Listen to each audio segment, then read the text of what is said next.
अज्ञानतिमिरान्धस्य ज्ञानञ्जनशलाकया चक्षुरुन्मिलितं येन तस्मै श्रीगुरुवे नमः। श्री चैतन्य चरितामृत अंत लीला अध्याय 1 महाप्रभु श्री रूप गोस्वामी की द्वितीय भेंट। तो ये अंत लीला हम स्टार्ट कर रहे हैं, जिसमें चैतन्य महाप्रभु मुख्यतः जगन्नाथपुरी में रहेंगे। वो अपना भ्रमण ऑलमोस्ट समाप्त कर चुके हैं। हमने सुना था कि 6 साल तक महाप्रभु भ्रमण कर रहे थे और 24 साल में उन्होंने संन्यास लिया और रिमेनिंग 24 साल में उन्होंने संन्यास लीला को किया। और उसमें से भी आखिरी के 18 साल महाप्रभु जगन्नाथपुरी में रहे और दिव्य भावों का प्रदर्शन किया, संकीर्तन किया। तो वो चर्चा अब चालू होती है और इसमें रूप गोस्वामी और सनातन गोस्वामी पहले ज्ञान प्राप्त कर चुके हैं वाराणसी में और इलाहाबाद में, प्रयागराज में। और अब जो है ये दोनों बाद में फिर से पुरी में जाते हैं। तो रूप गोस्वामी पुरी में जाते हैं, वो घटना इसमें आई। पंगु लंघ्यते शैलम मूकमावर्तयेच्छ्रुतिं श्रुतिं यत्कृपा तमहं वंदे कृष्ण चैतन्यमीश्वरम। मैं श्री कृष्ण चैतन्य महाप्रभु को सादर नमस्कार करता हूँ, जिनकी कृपा से लंगड़ा व्यक्ति भी पर्वत को लांघ सकता है और गूंगा व्यक्ति वैदिक साहित्य का उच्चारण कर सकता है। दुर्गमे पथि में अंधस्य सखलत्पाद गर्ते गर्तेर्मुहु स्वकृपा यष्टिदानेन संतः संत्ववलंबनम।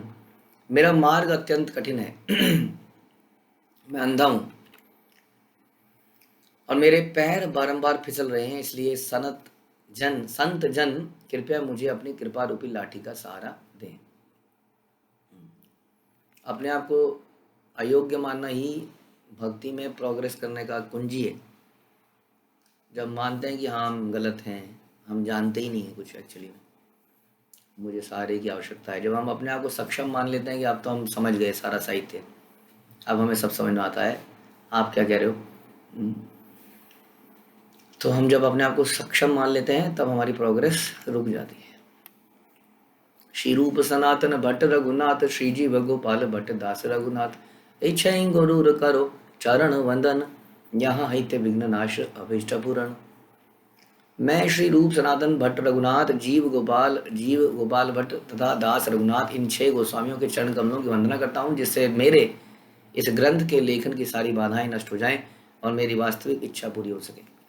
तो वास्तव में हम लिख रहे हैं, लेकिन लिखने की जो कृपा है, कैपेसिटी है, वो हमें गुरु परंपरा से मिल रही है। ऐसा हमें हमेशा चिंतन करना चाहिए।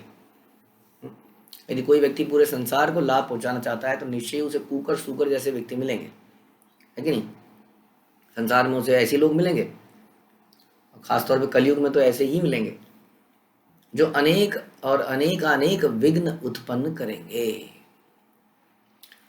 उनका निजी जीवन किसी उद्देश्य से पूर्ण नहीं है, वो केवल कुकर सूकर की तरह अपने बच्चों को पालना चाहते हैं और उसी के आसपास, अगर कुत्ते के आसपास कोई आ जाता है तो उसको काट खाने को दौड़ता है। वो उसके बच्चों को कोई हाथ लगा दे, उसको सब दुश्मन लगते हैं उसको अपने। हर किसी को काटना चाहता है वो।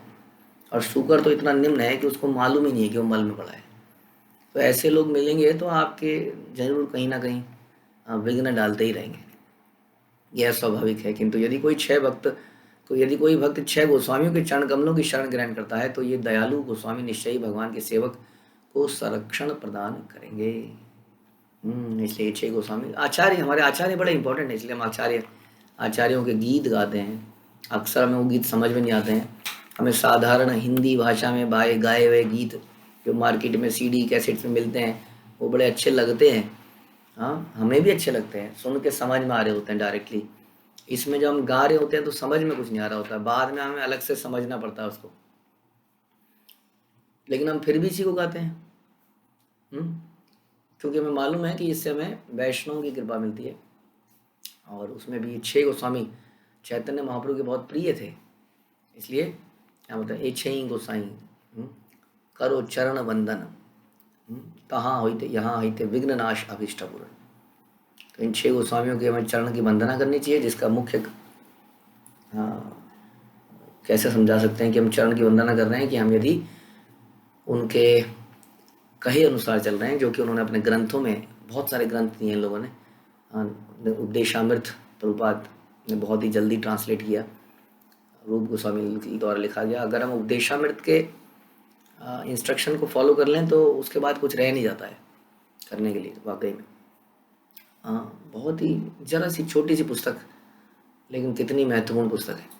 और फिर भक्ति रसामृत सिंधु तो वाकई में सिंधु है, सिंधु समुद्र है। तो इस प्रकार से इनकी बातों को सुनकर, इनकी परंपरा में रहकर, इनके अनुसार चलकर, इसके लिए हमें पर्सनल जो इच्छाएं पैदा होती हैं उसको त्यागना पड़ेगा, है ना। हम जाते हैं वृंदावन में तो बहुत सारे ऐसे मंदिर हैं, बहुत light and show and everything, और हम साधारण से मंदिरों में जाते हैं, यहाँ कईयों में तो भीड़ रहती है, कईयों में भीड़ भी नहीं है, पुराने हो चुके हैं बहुत, लेकिन हमारे गोस्वामी द्वारा बनाए गए हैं, तो हम उनमें जाते हैं ना कि वो light and show and sculpture, अद्भुत दृश्य। तो यहाँ पे हमें मन को अपने रोकना पड़ता है कि नहीं नहीं, ये नहीं, गोस्वामियों के चरणों में ही रहना, हमारा सारे विघ्न भक्ति में जो आएंगे वो यही नाश कर पाएंगे। इन बाकी मंदिरों में जाके तो सारा संसार मंदिर में जा ही रहा है, आप देख रहे हैं। हाँ, एक तरह का पिकनिक बन चुका है, which is very good, not a problem. Mall में जाएंगे तो उससे अच्छा है किसी मंदिर में ही जाएं, लेकिन उससे प्रोग्रेस बहुत ही स्लो होगा। तो ये है, क्योंकि हमारी प्रोग्रेस हमारे, है ना, गुरु परंपरा पे निर्भर करती है, क्योंकि वो भगवान के निकट हैं, वो सिफारिश करते हैं, भगवान को बोलते हैं। जैसे अल्टीमेटली राधा रानी बोलती है कि भगवान ये आपका अच्छा सेवक है, इस पर कृपा कीजिए। राधा रानी की बात को भगवान कैसे नेगलेक्ट करेंगे, उसी तरह से 6 गोस्वामियों की बात को कैसे नेगलेक्ट करेंगे, आचार्यों की बात को कैसे नेगलेक्ट करेंगे जिन्होंने जीवन लगाया। इसलिए उनके चरणों में हमें रहना चाहिए, उनके अनुसार हमें जीना चाहिए, हमारे अपने विचारों को त्याग देना चाहिए। तो भगवान की सेवा करने की दिव्य भक्ति में आकांक्षा हमारी पूरी होगी, हमारे सारे विघ्न नष्ट होंगे। जयताम सुरतो पंगोर्मम मंद मतेर्गति मत्सर्वस्व पदाम्बोजो राधा मदन मोहनो। परम कृपालु राधा मदन मोहन की जय हो। मैं लंगड़ा तथा मूर्ख हूँ, फिर भी वे मेरे निर्देशक हैं और उनके चरण कमल मेरे लिए सब कुछ हैं। दिव्यत वृंदारण्य कल्प दुर्माध श्रीमद रत्नागार सिंहासनस्थो श्रीमद राधा श्रील गोविंद देवो पृष्ठाली भी सेव्यमानो स्मरामी। वृंदावन में रत्नों के मंदिर में कल्प वृक्ष के नीचे श्री राधा गोविंद उनके अत्यंत अंतरंग पार्षदों द्वारा सेवित हैं और दैदीप्यमान सिंहासन पर आसीन है। मैं उन्हें सादर नमस्कार करता हूँ। तो ये क्रमशः श्री राधा मदन मोहन और राधा गोविंद देव के प्रणाम मंत्र भी है, जो हमारे संबंध और अभिधेय के विग्रह हैं, और अभय गोपीनाथ जो प्रयोजन विग्रह हैं।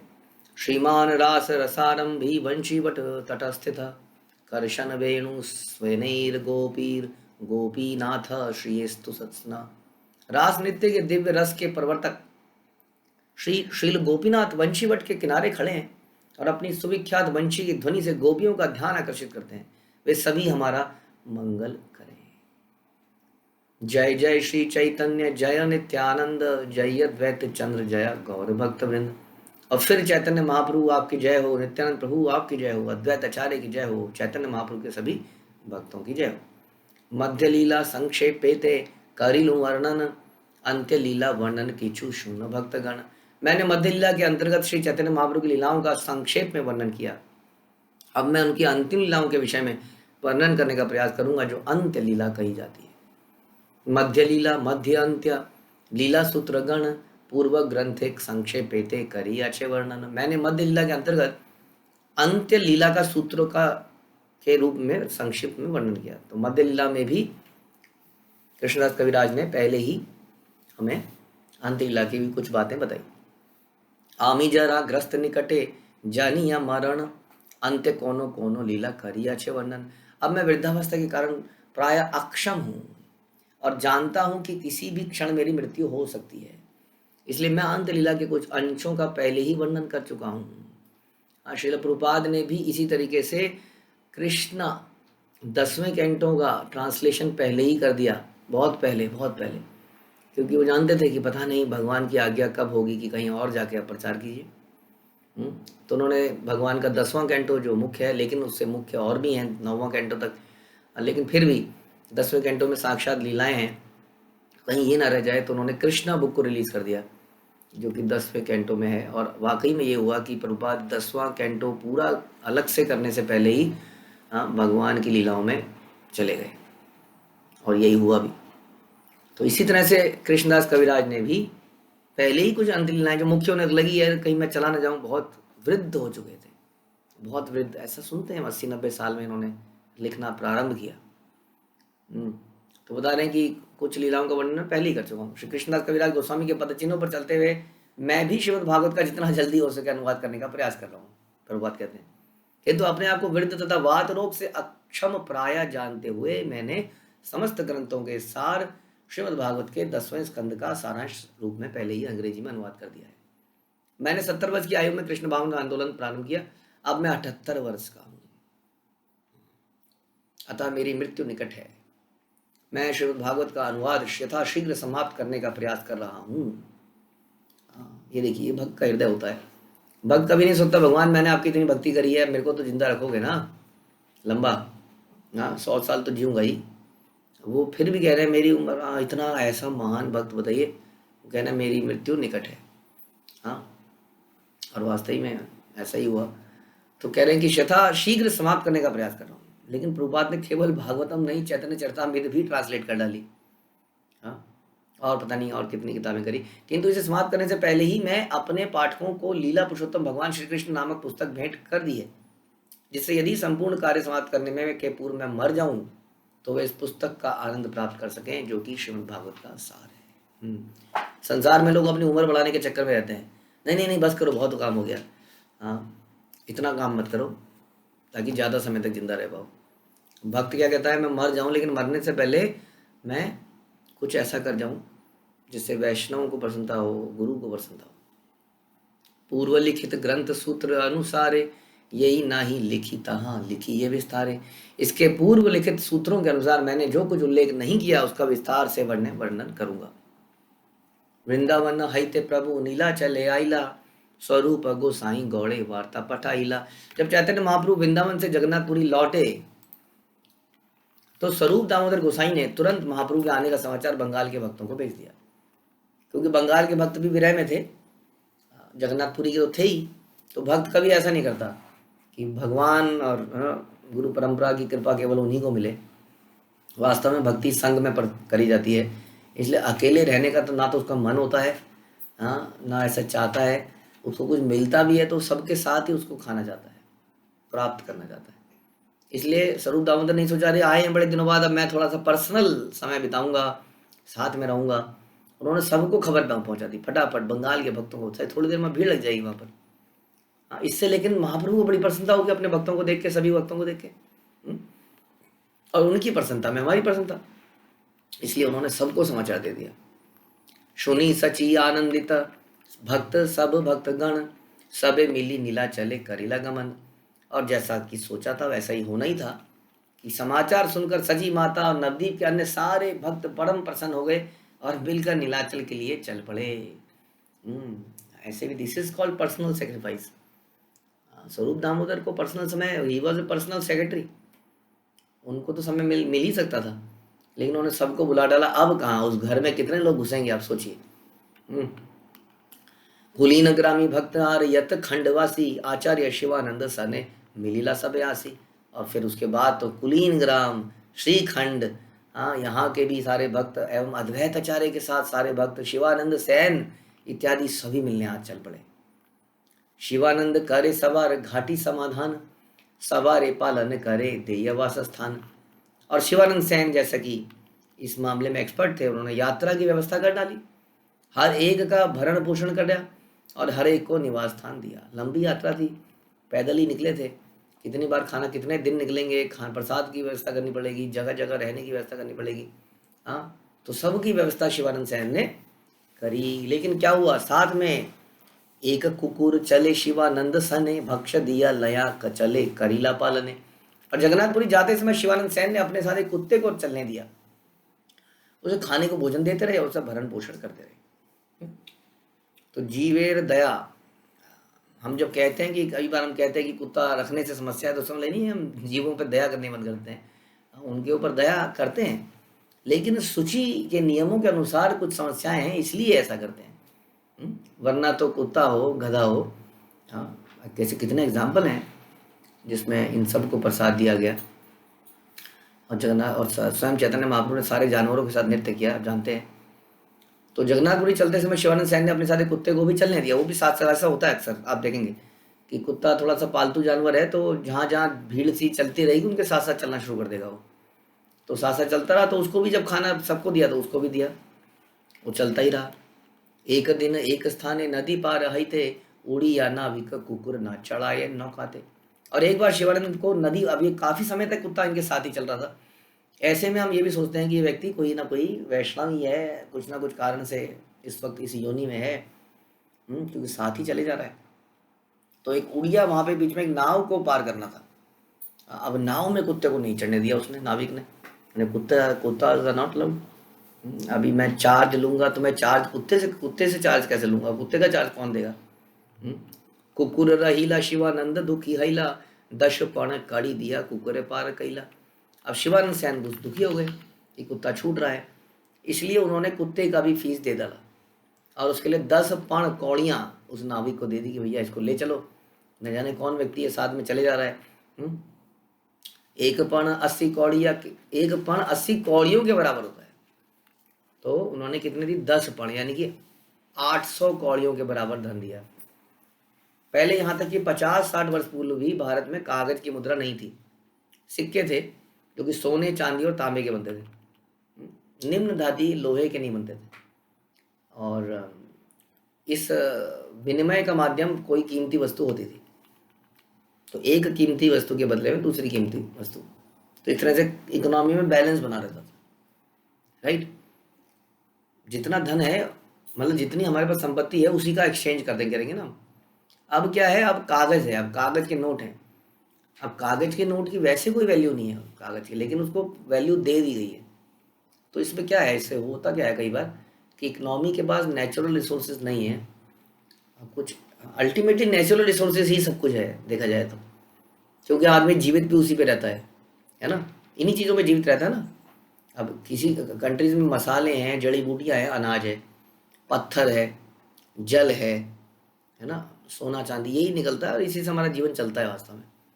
अब उसके ऊपर आर्टिफिशियल चीज़ें बना दी गई कि रिप्रेजेंट करता है। देखिए जी, ये जो 100 रुपये का नोट है, ये इतने समझ लीजिए पहले ऐसा आया, ये 100 सिक्कों को रिप्रेजेंट करता है, ऐसा बनाया गया। धीरे धीरे धीरे धीरे हुआ क्या कि सिक्के तो थे 100, लेकिन नोट छप गए 50,000, 1 लाख, 20 लाख, नोट छपते जा रहे हैं, सिक्के वहीं के वहीं रहे, या सोना चांदी उतना ही रहा।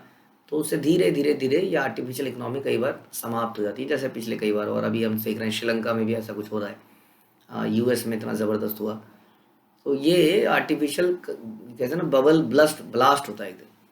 तो प्रभुपाद ये बता रहे हैं कि यह कौड़ी विनिमय का माध्यम था, इसलिए शिवानंद सैन ने कुत्ते के लिए 10 पण अर्थात 800 कौड़ी दी। उन दिनों एक पैसे को भी छोटी छोटी कौड़ियों में विभाजित किया जाता था, किंतु आजकल वस्तुओं के मूल्य बढ़ते जा रहे हैं और एक पैसे के बदले कुछ नहीं मिलता, क्योंकि सब कुछ आर्टिफिशियल है ना। अब ये डिमांड सप्लाई पे चालू हो गया, डिमांड बढ़ती जाएगी तो प्राइस बढ़ता जाएगा।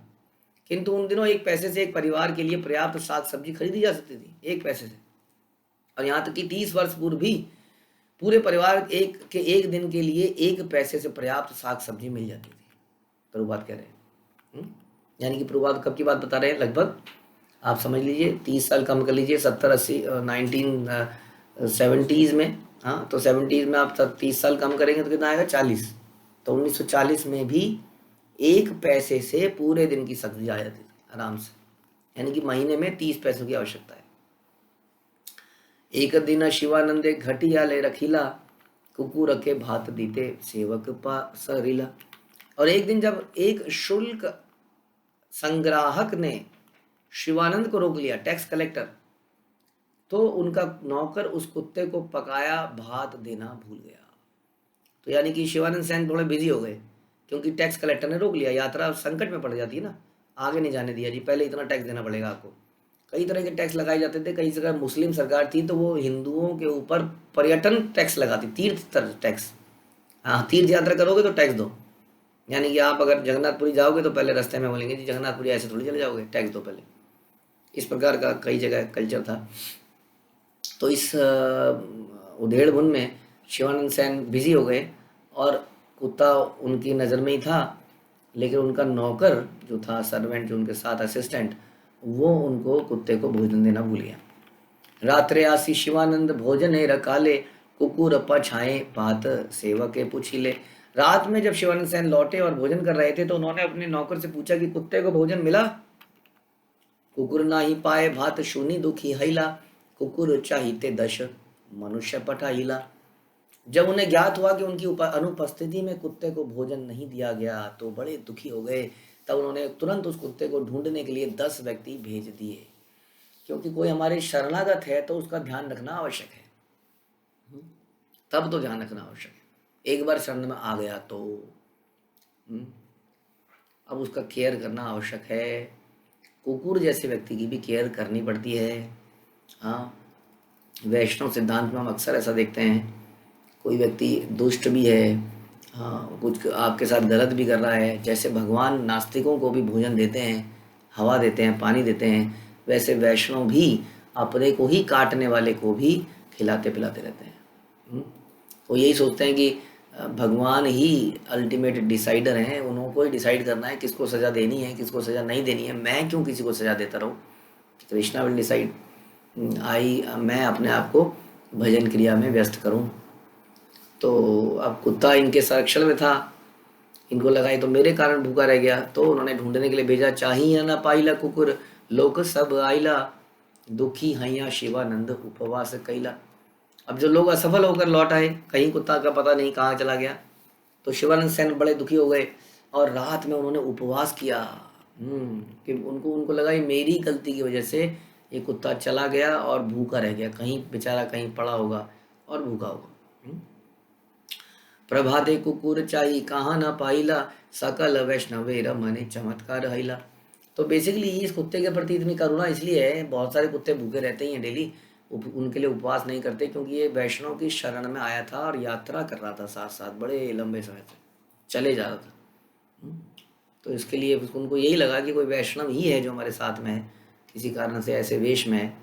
तो प्रातःकाल उन्होंने फिर से कुत्ते की खोज करी, किंतु कहीं नहीं मिला और सारे वैष्णव चकित हो गए, कुत्ता कहाँ चला गया? ऐसा कभी होता नहीं है कुत्ता कहीं चला जाए, वो वहीं पड़ा रहता है। वो यही तो उसकी क्वालिटी है। एक क्वालिटी अगर कुत्ते में है तो वो एक है लॉयलिटी की, जिसको हमारे सारे वैष्णव गीत में गाते हैं कई बार कि आमी तुम्हारा कुकुर, क्योंकि उसके अंदर लॉयलिटी की जो क्वालिटी है वो ज़बरदस्त क्वालिटी। एक क्वालिटी से कुत्ता भी हमारे वैष्णव गीत में आ गया, यानी कि उसकी जो प्रॉब्लम्स हैं ग्रीड की, वो सारी प्रॉब्लम छुप जाती है यदि वो लॉयल रहे। यदि हम भी अपनी गुरु परंपरा से लॉयल रहे तो हमारे अंदर जितनी भी कमियां हैं वो सब समाप्त हो जाती हैं, राइट? क्योंकि हम शरणागति हो जाते हैं। लॉयल्टी का मतलब ही शरणागति है।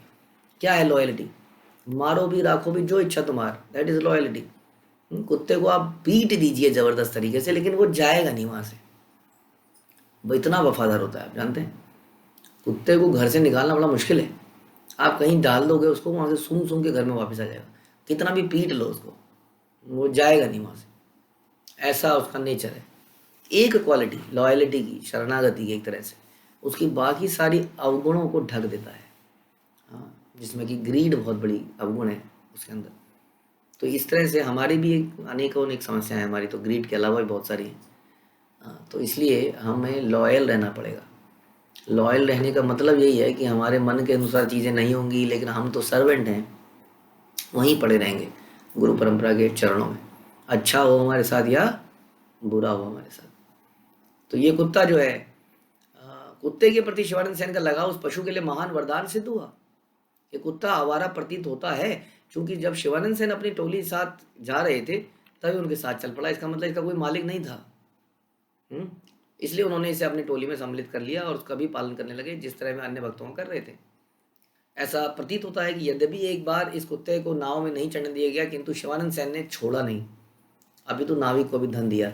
तो इस प्रकार वैष्णव छोड़ते नहीं है। फिर जब नौकर इस कुत्ते को खाना खिलाना भूल गया और अदृश्य हो गया तो ये चिंतित हो गए, ढूंढने लगे, लेकिन वो कहीं मिला नहीं। जैसे कि अगले श्लोक से विदित होगा। इस कुत्ते को श्री चैतन्य महाप्रभु की कृपा प्राप्त हुई और तुरंत वैकुंठ को प्राप्त हुआ, जिसे वहां नित्य भक्त बना। लेकिन इसका मतलब ये नहीं है कि भरत महाराज की स्टोरी भी हमने सुनी है कि किसी जानवर, जीव, इवन किसी भक्त के लिए हम अपनी साधना को छोड़ दें, क्योंकि हम खुद ही अगर साधना नहीं करेंगे तो हम किसी का उद्धार नहीं कर सकते। हम खुद ही गड्ढे में गिरे रहेंगे तो दूसरा व्यक्ति भी हमारे साथ गड्ढे में गिरेगा। इसलिए अपनी साधना नहीं छोड़ी जाती। भरत महाराज से यही गलती हुई कि उन्होंने उस हिरण के प्रति करुणा दिखाई, लेकिन साथ में अपना सारा प्रोसेस छोड़ दिया। इतनी करुणा हो गई। जैसे कई बार हमने देखा कुछ स्त्रियां जो है बच्चा होने के बाद इतनी करुणा में आ जाती हैं कि वो अपनी साधना, गुरु के प्रति हमारी कमिटमेंट सब भूल जाती हैं। ऐसा देखा गया पीछे। वो इतना बिजी हो गए। बिजी होने में प्रॉब्लम नहीं है, लेकिन बिजी तो व्यक्ति होगा ही जब कोई नया वैष्णव जीवन में आएगा, लेकिन उसके लिए कम से कम अपनी साधना नहीं छोड़ी जा सकती एट एनी कॉस्ट। और अगर ऐसा होता तो फिर बाकी स्त्रियां कैसे कर पाती? जो इतनी कमिटेड स्त्रियां ऑलरेडी अपनी साधना कर रही हैं बच्चा, परिवार के साथ साथ। तो कभी भी हम ऐसी चीज़ों से लगाव से अपने हमारे दायित्वों को नहीं छोड़ सकते जो वैष्णव होने के नाते हमारे हैं। यानी कि जन्म सार्थक करी करो परोपकार, उसको नहीं छोड़ा जा सकता। तो यहाँ पर वो नहीं हुआ था। भरत महाराज के केस में ऐसा हो गया था। और ऐसा हम देखते हैं कई घरों में कुत्ते होते हैं, पहले के कुत्ते होते हैं, और हमने देखा कि कुछ लोग उसको साफ सफाई तक देने, वो चाट जाता है, बर्तन चाट जाता है। इफ़ यू हैव इट तो हमें बड़ा एहतियात बरतना पड़ेगा कि कहीं वो बर्तन ना चाटे, गंदगी ना हो, कहीं वो भगवान का भोग को देखे ना, इस तरह से। उसके बाद में आप उसको प्रसाद दे सकते हैं, बिल्कुल दे सकते हैं। सुनते हैं जगन्नाथ दास बाबा जी कई बार कुत्तों को वृंदावन में रसगुल्ले खिलाते थे, सब कुत्तों को भगवान का ऑफर्ड रसगुल्ला। तो इस प्रकार से नॉट हम अपना अपने सिद्धांतों को त्यागे, साफ सफाई, साधना, सेवा, उसको त्यागे बिना। तो जैसे कि अगले श्लोकों में विदित होगा, इस कुत्ते को चैतन्य महाप्रभु की कृपा प्राप्त हुई और तुरंत वैकुंठ चला गया और वहां नित्य भक्त बना। इसलिए श्रील भक्तिविनोद ठाकुर ने गाया, तुम्ही तक ठाकुर तुम्हारे कुकुर बलिया जाना मोरे। इस प्रकार वे वैष्णव का कुत्ता बनना चाहते हैं। और ऐसे अनेक उदाहरण हैं जब वैष्णव का पालतू पशु वैकुंठ लोक चला गया। वैष्णव का किसी भी प्रकार से प्रिय बनने का यही लाभ है। भक्तिविनोद ठाकुर ने यह भी गाया, कीट जन्म हऊ यथा तुआ दास। कीट जन्म भी हो जाए लेकिन आपके भक्त का दास बना रहूं, ये मैं चाहता हूँ, चाहे उसके घर में कीड़ा क्यों ना बना रहूं। ये वैष्णव की इच्छा है। हमारी एकमात्र इच्छा किसी वैष्णव की देख रेख में जन्म लेना है, और सौभाग्यवश हमें ऐसे वैष्णव पिता से जन्म लेने का अवसर मिला। प्रभुपाद कह रहे हैं, जिन्होंने बहुत ही अच्छे ढंग से हमारी देख रेख करी और बचपन से ही उनके अंदर वैष्णव क्वालिटीज़ को डाला। प्रभुपाद के पिताजी ने उनको कभी रोका टोका नहीं पूजा करने के लिए, पाठ करने के लिए, बल्कि उनकी माता चाहती थी कि पढ़ लिख के बड़ा बन जाए आदमी। जैसा कि आजकल भी हम देखते हैं गुरुकुल में, हम कई बार केसेस में क्या हो रहा है कि माताएं कह रही है नहीं नहीं बच्चा बेकार हो जाएगा, बच्चा बेकार हो जाएगा, वो देखिए वहाँ पे इंटेलिजेंट बनेगा, कहीं बाहर जाएगा। तो यहाँ पे क्या, पिताजी कह रहे नहीं नहीं वैष्णव बनाना है, वैष्णव बनाना है। और कई जगह इसका उल्टा भी हो रहा है। तो ऐसा भी देखते हैं। तो वास्तव में ऐसा हम देखते हैं श्रील प्रभुपाद के जीवन में कि प्रभुपाद की माता चाहती थी कि वो लंदन में जाके बैरिस्टर वगैरह बने। बाद में लोग वैष्णव लोग लिखते हैं, देखिए वो लंदन चले गए, लंदन न जाने कितने बार चले गए, वो बैरिस्टर उनके सर्वेंट बन गए बड़े बड़े। सिर्फ उनके पिताजी की जो कमिटमेंट थी कि नहीं नहीं नहीं कुछ नहीं बनेगा, वैष्णव बनेगा, राधा रानी का सर्वेंट बनेगा, बस और कुछ नहीं बनेगा ये। तो उन्होंने जाने नहीं दिया उनको लंदन में।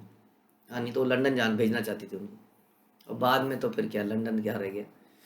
तो इस प्रकार से बता रहे हैं कि बचपन से ही उनके पिताजी का ये फोकस था कि ये राधा रानी का सर्वेंट बने। उन्होंने श्रीमती राधा रानी के से विनय की कि भविष्य में हम कृष्ण के नित्य संगनी के दास बने। इस तरह हम ये न केन प्रकार उनकी सेवा में लगे हुए। इससे हम इस निष्कर्ष पर पहुंचते हैं कि कुत्ते के रूप में भी हमें वैष्णव की शरण लेनी चाहिए। इससे जो लाभ होगा वह किसी वैष्णव के संरक्षण में उच्च भक्त को मिलने वाले लाभ जैसा होगा। जैसा हमने सुना कि कुत्ते के अंदर क्वालिटी क्या है कि बड़ा लॉयल रहता है। उत्कंठाए चली सब आइला नीला चले, पूर्ववत महाप्रभु मिलीला सकले। इस प्रकार वे सभी अत्यंत चिंतित हो गए, जगन्नाथपुरी पैदल आए जहाँ श्री चैतन्य महाप्रभु सदा की तरह उन्हें मिले। तो यात्रा चलती रही, चिंता तो दिमाग में थी, कहाँ चला गया, अब समझ नहीं आ रहा है। कुत्ता कहाँ चला गया, क्या हुआ उसका, और इनको लग रहा है कि मैं उसका जिम्मेदार हूँ। संभालैया कहला जगन्नाथ दर्शन, संभालैया महाप्रभु करे ना भोजन। और चैतन्य महाप्रभु के साथ भगवान का दर्शन करने मंदिर में गए, और उस दिन उन्होंने सभी भक्तों के साथ भोजन किया। बहुत समय बाद चैतन्य महाप्रभु वृंदावन इत्यादि यात्राओं से वापस आ रहे थे, बहुत समय बीत चुका था, सारे भक्त बहुत सालों बाद मिले, बड़े प्रसन्न हुए, जगन्नाथपुरी में भगवान के दर्शन किए। इस प्रकार से उनका समय बीता। पूर्ववत सबारे प्रभु पाठाइला वासस्थाने, प्रभु ठाई प्रातः काले आइला आरत दिने। और पहले की तरह महाप्रभु ने उन सबको आवासीय कक्ष दिए, सबके यानी कि रहने की व्यवस्था करी गई। अब देखिए होटल वगैरह तो थे नहीं उस जमाने में, कम थे या होंगे तो अधिकतर क्या होता था, लोग बड़े रिसेप्टिव थे और वो बड़ा अच्छा लगता था उन्हें कोई वैष्णव हमारे घर में आए, तो हर कोई चाहता था हमारे घर में आके रुको, हमारे घर में रुको। जितने भी घर थे वो सब इन वैष्णव को इनवाइट कर लेते थे। साधुओं के प्रति ऐसा था।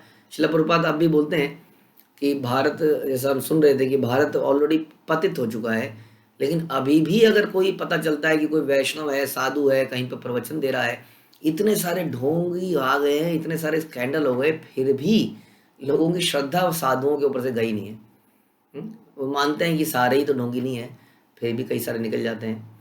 तो इस प्रकार से वो हमेशा साधु को देखते ही साधु के वचन सुनना जरूर चाहते हैं, इतनी श्रद्धा आज भी है यहाँ पर। इसलिए सारे के सारे वैष्णव का आवासीय व्यवस्था हो गई, सबने अपने अपने घरों में किया। फिर हमने सुना था प्रताप रुद्र ने भी कई सारे निवास बनाते थे, प्रताप रुद्र भी अतिथियों के ठहरने के लिए कई जगह बनाई जाती थी, और उसमें अतिथि ठहराए, तो राजा भी पूरा सपोर्ट करते थे उस यात्रा के लिए। तो सभी लोग जो है अपने अपने कमरों में, अपने अपने घरों में चले गए, और प्रातः काल सारे भक्त महाप्रभु को मिलने आए। और जब मिलने आए तो फिर देखते हैं कि उस कुत्ते का क्या हुआ, वो कहाँ पर है और वो क्या कर रहा है। इसको जानने के लिए हम अगले प्रवचन का इंतजार करेंगे। हरे कृष्णा। श्रील प्रभुपाद की जय, श्री चैतन्य चरितामृत की जय, श्री कृष्णदास कविराज की जय।